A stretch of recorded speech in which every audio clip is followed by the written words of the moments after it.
Hello and welcome to PSY 230 Personality Theory.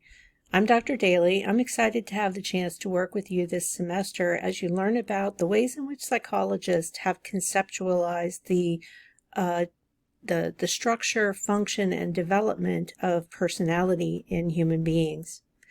The purpose of this video is to give you an overview of how the course is built, how it's structured, how to navigate the D2L page, how to access your textbook and interact with it as well as with your classmates. So we'll start here with the landing page on D2L. If you click the Start Here tab, you'll go first to the orientation page, which is, I assume, if you're watching this video, this is where you've landed. The video that I'm recording right now will be inserted right here. But as you can see, the course setup is described here. This is an asynchronous online course, meaning there are no set meeting times where we all log on to a particular site and have class together. You will be working through your tasks week to week and completing your assignments on your own. Now, that doesn't mean that you won't be interacting with me or with your classmates. Primarily, our interactions will be through perusal, which I'll describe in detail in a little bit, but that is the place where you will interact with your textbook and also interact with me and your classmates. As I mentioned, I'm Dr. Daly. I'm a longtime faculty member here at Mount Union. Personality theory is actually one of my favorite courses to teach because it's kind of a mixture between psychology and the history of psychology simultaneously. My background, I'm a social psychologist, which is sort of a hybrid field mixing psychology and sociology. I've done a lot of research in a lot of different areas. My primary research interests are in stigma related to mental illness and the interaction of pets in our lives, as well as the experiences of people working in animal rescue and rehabilitation. My office is in Tollerton and Hood Hall, room 206, so it's on the second floor of Tollerton and Hood. I won't have scheduled office hours. In my experience, students prefer to schedule a time specific to them to meet with me. So I use a tool from Microsoft called Bookings, where if you click on this link to my bookings page, you will see a calendar with options for you to choose either an in-person or online meeting with me, and it will put you on my calendar. That seems to work really well. I've been using it for several years now. Of course, you can always just email me, and if the bookings page isn't working for you, or if you are having difficulty finding a time that meets your needs. My office phone is listed here. Be aware that Mount Union uses Teams for phone interactions. So what this means is, if I'm in my office on campus, it's pretty seamless. My computer will basically, if Teams is active, it will ring and I can either answer or not answer. If I'm away from my desk, you can leave a message. If I'm at home, however, it's kind of hit or miss whether or not Teams will actually, quote unquote, ring and announce to me that there's a phone call. Again, you can leave a message and it will prompt me by giving me an email that there's a message on my phone. All that said, your most reliable mechanism for reaching me is email. And remember, for me, that's my only way to reach out to you is through your Mount Union email, because that is the only email that I have access to. A lot of this information is duplicated from the syllabus. The course description as described in the catalog, the Mount Union catalog, basically this is what's called a survey course. So at the 200 level, most of our courses in psychology, you're going to have a course for each area. So there's a social psych course, there's a lifespan development course, there's a personality theory course, there's a cognition course, a learning course, and so on and so on. These are called survey courses because they survey a sub-discipline within the field of psychology. So personality theory is one of those sub-disciplines. And my goal with the course is twofold. I want to walk you through the history of personality theory because currently we're kind of in a post-theory place in psychology as a whole, but we still rely on these older theories as sort of the scaffolding on which the field is built. So we need to understand how psychologists across the last 150 years have really talked about and thought about how human personality is structured, how it functions, and how people develop their uniquenesses over time. So we'll be looking at a lot of different types of theories, each with different values, different assumptions, different beliefs. And one of the things you'll learn is that these theories are very strongly tied to who the theorists were, and in some cases are. Most of our theorists are no longer living, but you'll learn how their lives are connected to the theories that they built, but also how their theories were kind of in a particular place in time. We'll be looking at the advantages of each approach, disadvantages of each approach, what they can and cannot explain, what are some of the more modern, more recent applications of these various theories. So the purpose of the course, as I mentioned before, personality theory is a 200-level course. It's designed for students who've already taken an intro course in psychology, either at the college level or some equivalent in high school. These courses are expected to dig deeper into very specific areas within psychology, and then they become basically a jumping off point for our 300 and 400 level courses. For example, if you take a counseling psychology course, you're going to learn a lot about different tools and techniques that are used in the practice of counseling.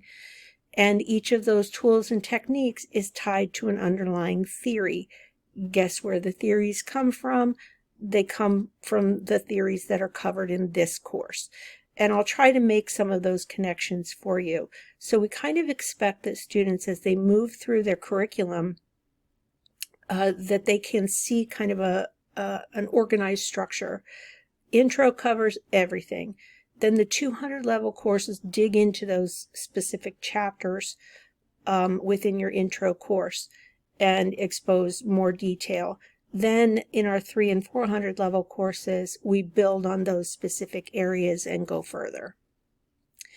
The course objectives or learning outcomes are listed here. You're going to learn how to define what personality is. You'll be comparing and contrasting different theories of personality in terms of values, assumptions made by the theorists. You'll be comparing and contrasting theories in terms of their historical and cultural context. You'll learn how to evaluate theories in terms of verifiability, comprehensiveness, and utility.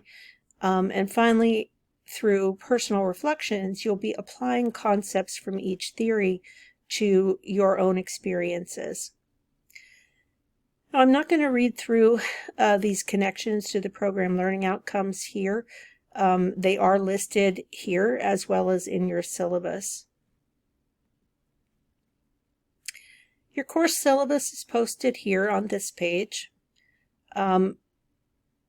Much of what I try to structure my D2L pages so that they, especially these introductory pages, so that they cover much of the exact same information that is contained in your syllabus, so that you as a student have more than one location where you can find the important information that you need. So all of my contact information is listed here, as is the link to my bookings page. What I just talked about, the course description and course purpose, is described here. The learning outcomes are listed, as are the connections to the program learning outcomes. There are many elements to syllabi here at the university that are going to show up in every syllabus that you see, like basic technology requirements, and contact information for the IT help desk if you need it. In terms of course materials, and I'll be digging into this more here in a second, the Rater Ready program is designed to enable you to have day one access to your materials for your course. In my courses, I typically require reading through the website Perusal, and I'll be taking you on a tour of what Perusal is like if you've not had any experience to it. But for now, you cannot buy a different version of the book. You need to buy access or get access using a bookstore code through Perusal. To enroll in the course, you use this access code. That is a different code from the code that you will be required to enter if you want to actually read the textbook. And I'll go over all of that here in a minute. But understand that the bookstore, the university store, is aware that you will be accessing your book through Perusal. Don't go to Amazon, don't go to another site and buy access to the book. You need to purchase it through Perusal. The course assignments are listed here. This is pretty straightforward, 200 level course, at least the way I design them. You will have chapter quizzes for each reading assignment that you have. You will also get a reading assignment, reading engagement score for each chapter that you read in your textbook. And then you will have personal reflections that you will be asked to complete associated with each chapter. For chapter quizzes, I will be requiring that you use the Respondus lockdown browser in order to complete your quizzes. I do expect, these are randomized quizzes, so there's a whole test bank that's been loaded into D2L.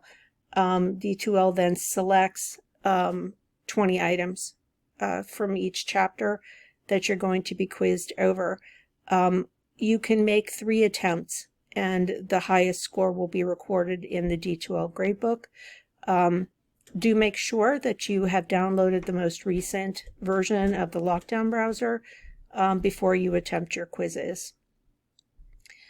I'm going to go over reading engagement and how that functions in Perusal in a second, so I'm not going to talk about it here, other than to say at the end of your syllabus there is a description of how Perusal works, so if you want to read that carefully, I would suggest it.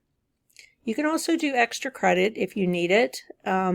I often use the Hidden Brain podcast as an extra credit source. It's an excellent podcast where they look at the intersection between research results in psychology, sociology, anthropology, political science, and, just the human experience. So it's an excellent podcast. So if you want to earn some extra credit, you can listen to episodes and write a reflection based on them. This is the grading scale that we use as a department, so you can refer to that. The remainder of the syllabus, or this section of the syllabus, is a description of various resources that you can tap into. These resources are also identified on the D2L page as well. Now, getting down to what will be really helpful for you is the course schedule. Each week, and I don't lay this out by days because I basically work 1 week at a time in my online courses. Week 1, we're going to kind of start out slow. You'll have a reading assignment, but you will not be asked to do any reflection or any quiz. So we'll get started. We'll kind of get to know each other on Perusal. And you'll read basically the introductory content to your textbook. After that, each week will have a very predictable feel. First, I want you to do the reflection exercise. on D2L in the Dropbox. Then I want you to complete your reading through perusal, plus your video lectures that I've recorded, and then complete your chapter quiz each week. And you'll notice that it's pretty much the same every week until the end of the term. Now, the final week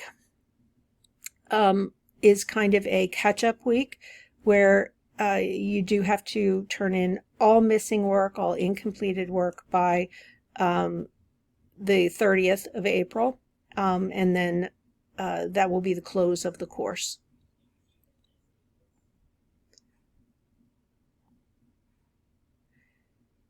Now, as I said, textbook access is going to be through perusal, and I'm going to go up to perusal now and kind of walk you through what to do. When you go to the perusal site, if you're familiar with perusal, you know how this works. If this is your first time using it, you will get used to it pretty quickly.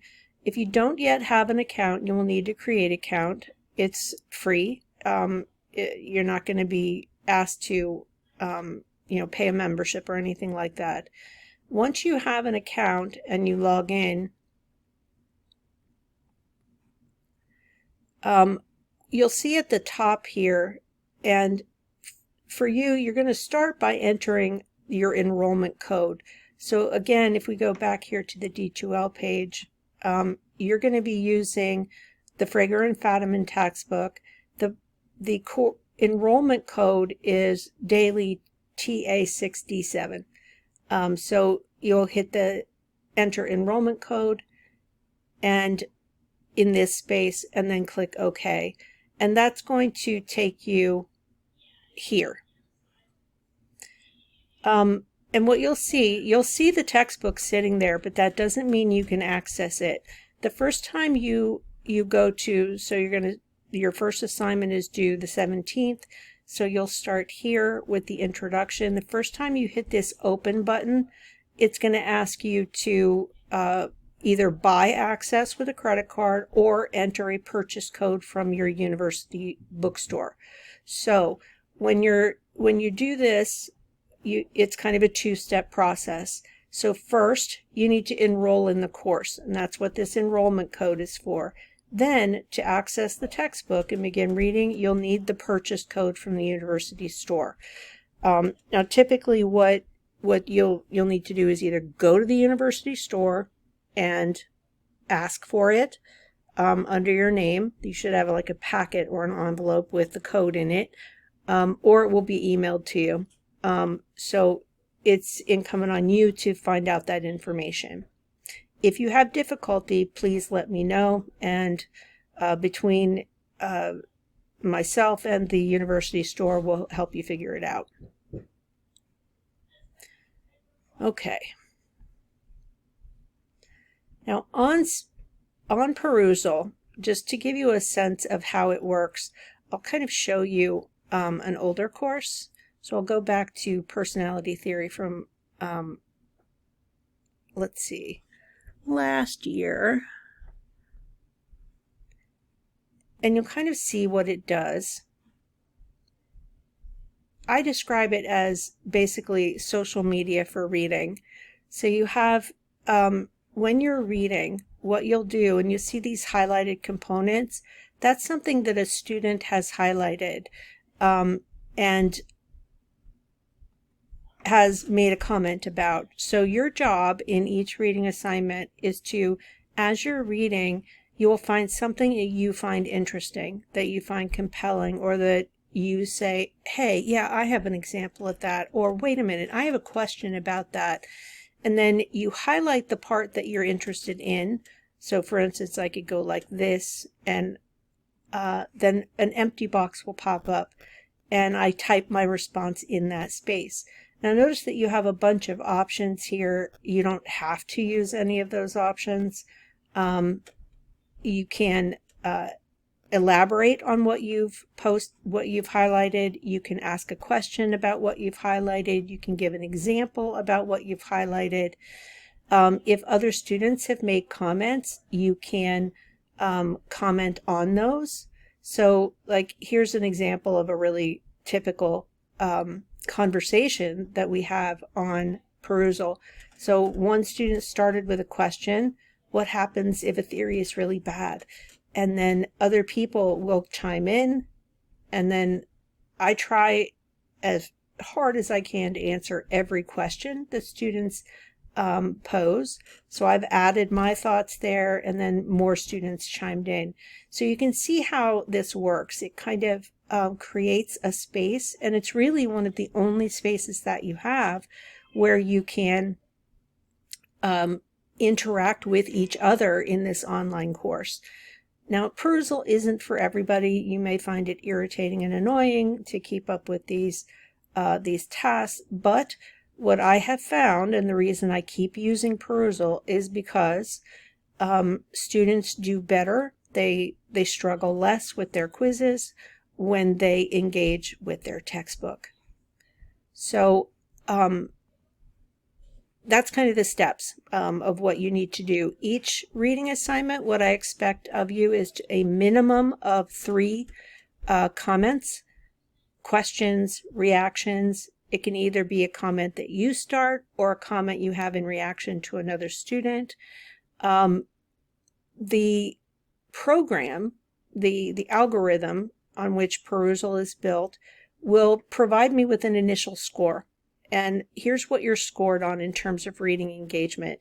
It's going to pay attention to how much time you spend reading, how you spread your reading out across the chapter, but mostly your grade each week is going to be based on the degree to which you elaborate on the text that you have highlighted in your comments. So basically, if you just restate what the highlighted portion of text contains, it's going to give you a really low score, probably a 0 or a 1.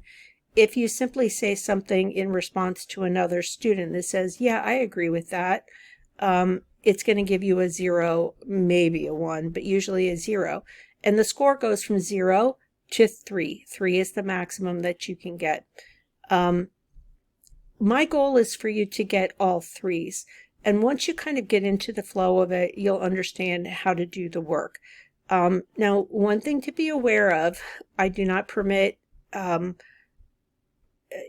copying and pasting AI-generated content into your responses. It's really just not necessary for you to do that. Just read your book. Give me authentic reactions. I go through every score at the end of the week and make sure that I agree with the way the algorithm is making judgments. So you kind of have me as a backstop there in case I'm disagreeing with what the computer says at perusal. I'll be honest, most of the time the algorithm is dead on and very good at assessing the degree to which you're engaging with your text. All right, where you're going to spend most of your time on D2L is in the weekly modules. So within the weekly modules, what I try to do is I give you kind of a thumbnail outline of what you're going to be doing this week, the current week. There is a video overview of each week. There's a set of learning objectives for each week. And then some tasks that you need to complete. So week 1, we're still kind of doing some of the business of getting started with the semester. So you'll be accessing your text on perusal this first week.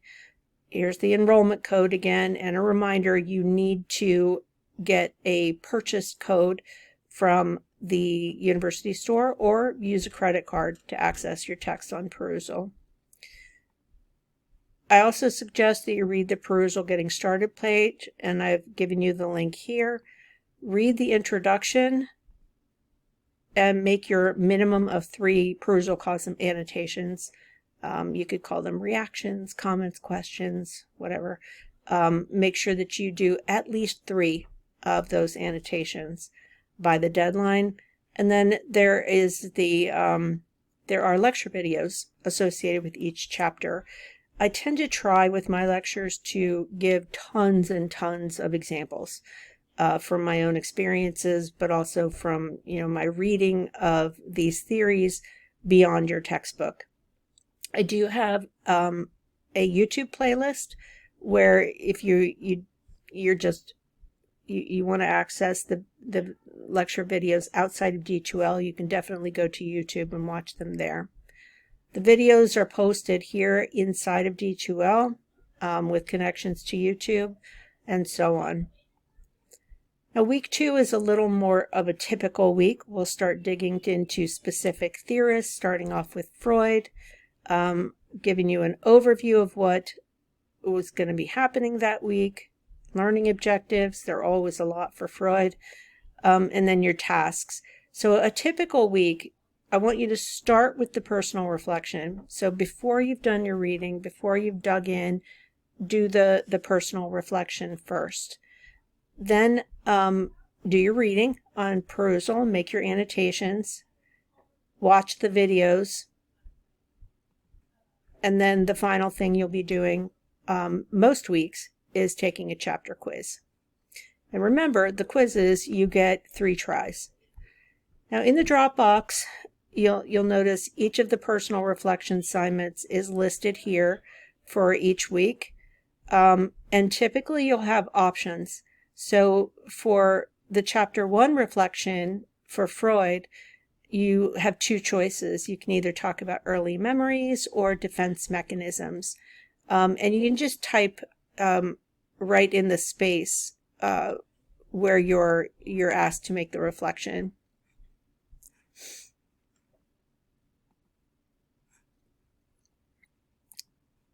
The quizzes space, each of your quizzes is identified and there's a due date listed, and it does note that you are required to use the lockdown browser.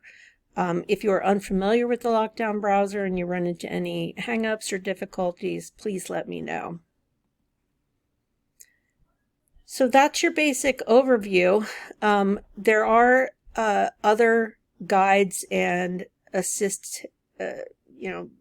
places that you can go for assistance. All of these resources are also identified in your syllabus, so you have access to those pieces of information as well. Please make sure that you reach out to me if you have questions or concerns, and I'd be happy to help.